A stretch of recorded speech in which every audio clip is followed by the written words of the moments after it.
La batalla de Minsk de 1941. La batalla de Minsk es una batalla muy poco comentada y, sin embargo, fue sin lugar a dudas el máximo triunfo militar de la Blitzkrieg, la táctica de la guerra relámpago de las fuerzas armadas del Tercer Reich. La movilidad de las fuerzas alemanas mediante esta táctica cosechó su mayor victoria frente a los ejércitos soviéticos, que contaban con más efectivos entre sus filas que las divisiones alemanas. Las pérdidas sufridas por los soviéticos durante esta batalla llegaron a hacer creer al Estado Mayor alemán de que habían vencido definitivamente al Ejército Rojo y de que el camino hacia Moscú sería un paseo militar que pondría fin a la Unión Soviética.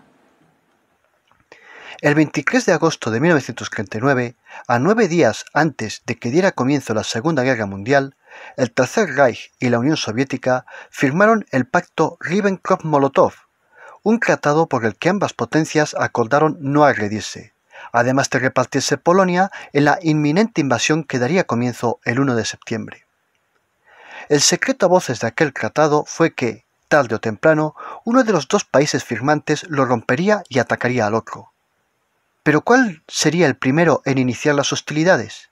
Y, lo más importante, ¿cuándo? Tanto Adolf Hitler como Joseph Stalin aprovecharon el tratado para elaborar sus planes de ataque.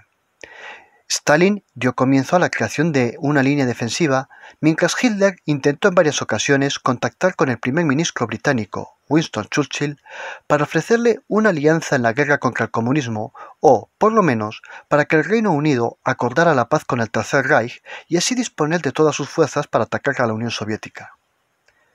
Churchill hizo caso omiso de cualquier intento de Hitler para contactar con él, por lo que el mandatario alemán dio orden de invadir Reino Unido. Entre julio y octubre de 1940 se produjo la Batalla de Inglaterra, una batalla aérea en la que por poco y con las últimas fuerzas que le quedaban a los británicos, la Real Fuerza Aérea Británica venció a la Luftwaffe alemana. Esto truncó los planes de Hitler y le obligó a retrasar sus intenciones de invadir la Unión Soviética. Para colmo, Italia, que era aliado del Tercer Reich, se introdujo en la beligerancia sin ningún tipo de plan, cosechando derrotas en los Balcanes y en África. A Hitler no le quedó más remedio que alargar y repartir más sus ejércitos para ayudar a su aliado.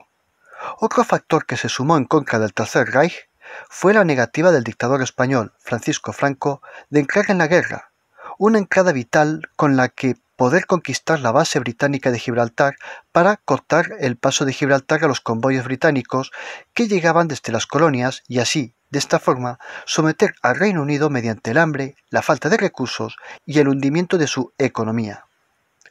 Gibraltar era un objetivo decisivo para la victoria alemana.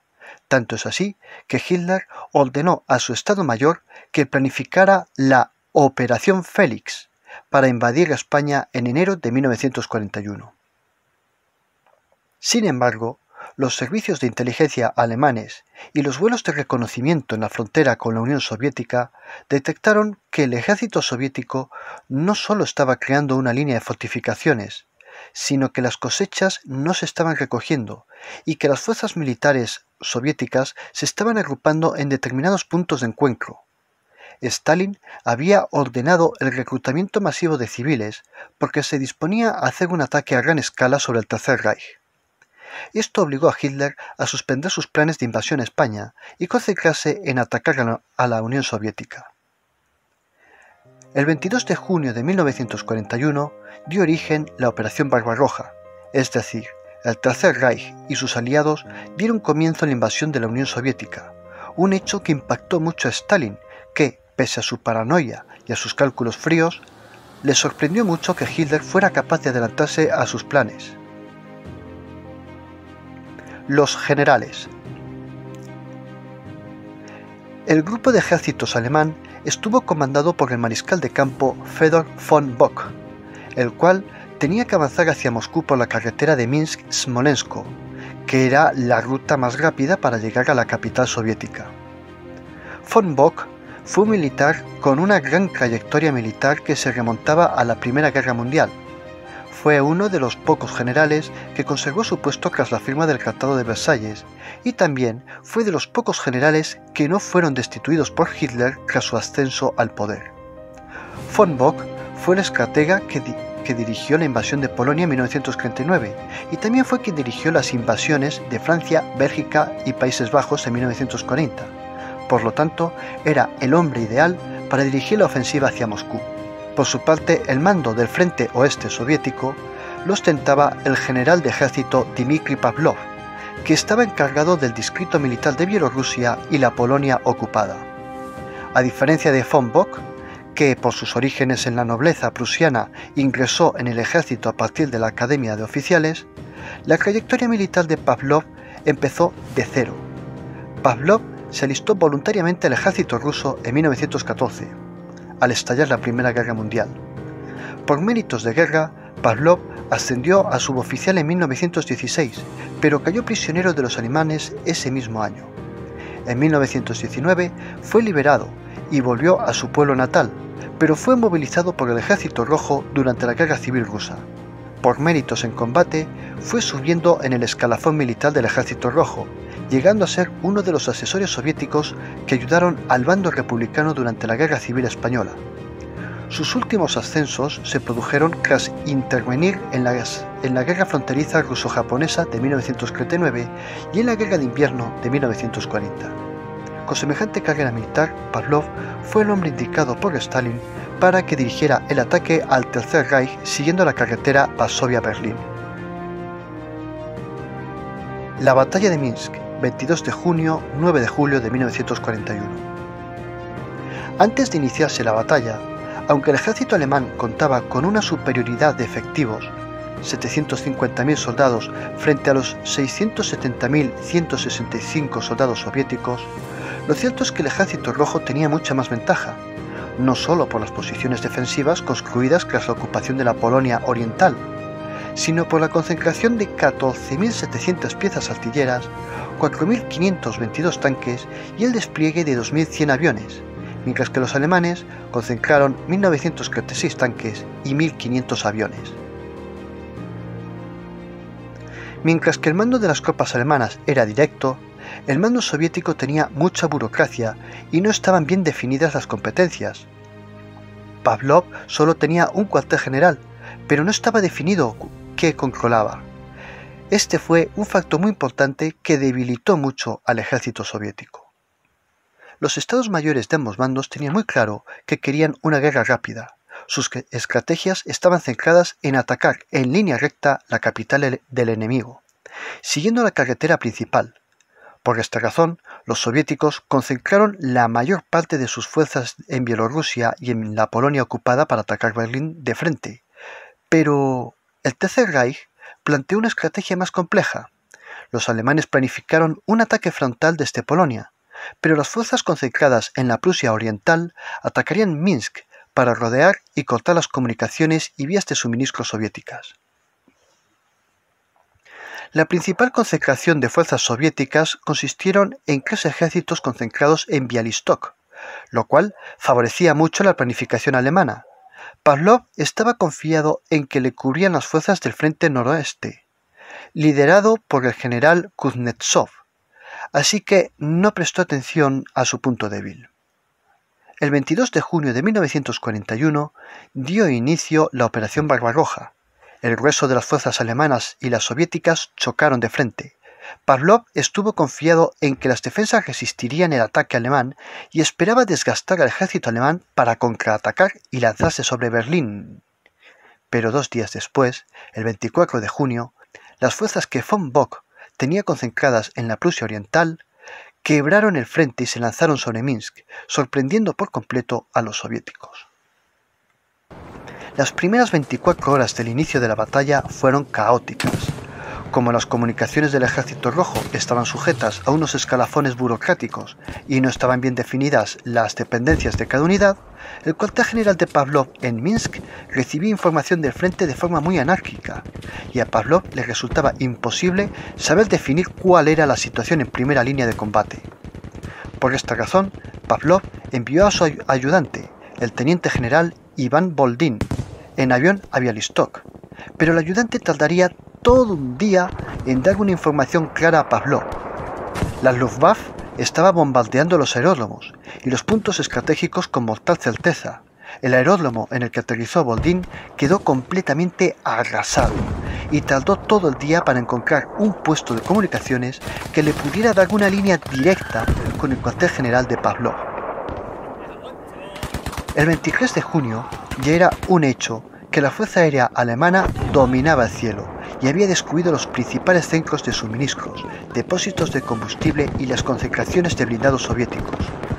Ahora solo quedaba el avance de la infantería alemana, que concentró su esfuerzo de ruptura del frente haciendo un movimiento hacia Grodno para embolsar a las fuerzas soviéticas. Dicho avance se produjo el 24 de junio. Pavlov ordenó un contraataque sobre Grodno para evitar la catástrofe, una decisión que solo le permitió ganar tiempo para que se salvaran algunas unidades soviéticas, que apenas tenían vehículos para aligerar la retirada. El contraataque soviético no evitó la catástrofe. Las fuerzas soviéticas que realizaron el contraataque paralizaron unas pocas horas el avance alemán, pero quedaron prácticamente destruidas. Los alemanes prosiguieron su ataque y cercaron Bialystok, mientras que las fuerzas soviéticas que lograron huir fueron diezmadas por un continuo bombardeo aéreo de la aviación alemana. A su vez, la retirada soviética debilitó la línea defensiva y, aprovechando un punto débil del ejército rojo, las fuerzas motrices y blindadas alemanas rompieron el frente por el sur de Bialystok, procediendo a reforzar la bolsa mientras la vanguardia ganaba terreno en dirección hacia Minsk. Con el frente roto y con sus divisiones muy dañadas y debilitadas, a Pavlov no le quedó más remedio que ordenar una retirada general para tratar de salvar las pocas unidades que le quedaban. Las fuerzas blindadas alemanas, entre el 25 y el 26 de junio, continuaron adentrándose en territorio soviético, preparando la maniobra de un embolsamiento mucho más grande. La idea era que las que avanzaban por el norte y por el sur cerraran el cerco en Minsk. Del avance por el norte se encargó Hermann Hoth, mientras que del avance por el sur se encargó Heinz Guderian, el padre de la guerra motriz contemporánea, cuyas tesis sobre la guerra de blindados hicieron posible la realización de la táctica de la Blitzkrieg, la guerra relámpago. El 26 de junio, con las fuerzas soviéticas huyendo sin orden, abandonando una gran cantidad de material y de víveres, tanto Hoth como Guderian coincidieron en querer profundizar más su avance. En tan solo 2 días habían logrado avanzar 240 kilómetros por detrás de las líneas soviéticas y estuvieron de acuerdo en solicitar avanzar hasta Smolensk y cerrar allí la bolsa. Es decir, querían avanzar 320 kilómetros más. Querían crear un cerco de 560 kilómetros para atrapar prácticamente a todas las fuerzas soviéticas, pero las carreteras soviéticas eran de muy mala calidad y esto dificultaba mucho el aprovisionamiento a la vanguardia alemana, por lo que von Bock se mantuvo firme en su intención de cerrar la bolsa en Minsk. La anarquía cundió en el ejército soviético, que era incapaz de agruparse y coordinarse. Pavlov trató de hacer una línea defensiva en la orilla oriental del Skra, tomando como plaza fuerte Slonim, pero le fue imposible comunicarse con la práctica totalidad de las unidades desbandadas, por lo que Pavlov ordenó un contraataque de tropas mecanizadas sobre Slutsk. Pero esta acción solo sirvió para retrasar unos pocos minutos el avance alemán. La Luftwaffe y la maniobra rápida y ágil de los blindados alemanes destruyeron a las fuerzas que realizaron el contraataque soviético. Con el frente completamente roto y sin posibilidad de minimizar el desastre, Pavlov abandonó Minsk en la madrugada del 26 de junio, huyendo junto con las guarniciones de Minsk y las pocas fuerzas con las que pudo tener contacto de radio o con las que los enlaces pudieron contactar por su cercanía a Minsk. Los alemanes entraron en Minsk sin ninguna dificultad por la noche del 26 de junio, atrapando a 3 ejércitos soviéticos enteros que resistieron hasta el 9 de julio, cuando se rindieron sin ninguna posibilidad de ser rescatados. 250.000 soldados soviéticos cayeron prisioneros en la primera batalla. Solo Boldin y un grupo de 1.650 hombres lograron escapar de la bolsa de Minsk. luchando y huyendo durante 45 días, hasta llegar a Smolensk, en donde estaba la línea del frente el 10 de agosto. Para los soviéticos fue un desastre que supuso la pérdida de poco más de la mitad de sus efectivos en el frente oeste, quedando su aviación y sus blindados reducidos a menos de un cuarto del despliegue inicial, mientras que el Tercer Reich tuvo unas pérdidas irrisorias si se comparan con las soviéticas. A Pavlov y a todo su Estado Mayor se les retiró del servicio y fueron juzgados en Moscú. A Pavlov y a todos los integrantes de su cuartel general se les acusó de cobardía y de incumplimiento del deber y fueron fusilados el 22 de julio de 1941 por un pelotón de ejecución de la NKVD. Por su parte, el generalato alemán celebró por todo lo alto esta victoria. Se había logrado la victoria más grande jamás obtenida mediante el uso de la táctica de la guerra relámpago, aunque el único que no celebró esta victoria fue Hitler, que el resultado de esta batalla le pareció escaso, ya que hubiera preferido embolsar y destruir a los 5 ejércitos soviéticos que cubrieron aquel sector del frente. Aún así, Hitler también se dejó influenciar por la euforia reinante en su cuartel general. Los mandos alemanes creyeron en el espejismo de que el ejército rojo había sido completamente aplastado y que el avance hacia Moscú iba a ser un paseo militar. Pero las lluvias otoñales y el invierno ruso truncarían para siempre cualquier expectativa de entrar en la capital soviética. Si te ha gustado este vídeo, dale al like y suscríbete a mi canal. No te olvides de dejar un comentario para contarme qué te ha parecido o para sugerir algún tema sobre el que hablar en futuros vídeos. Un saludo y que todo vaya bien.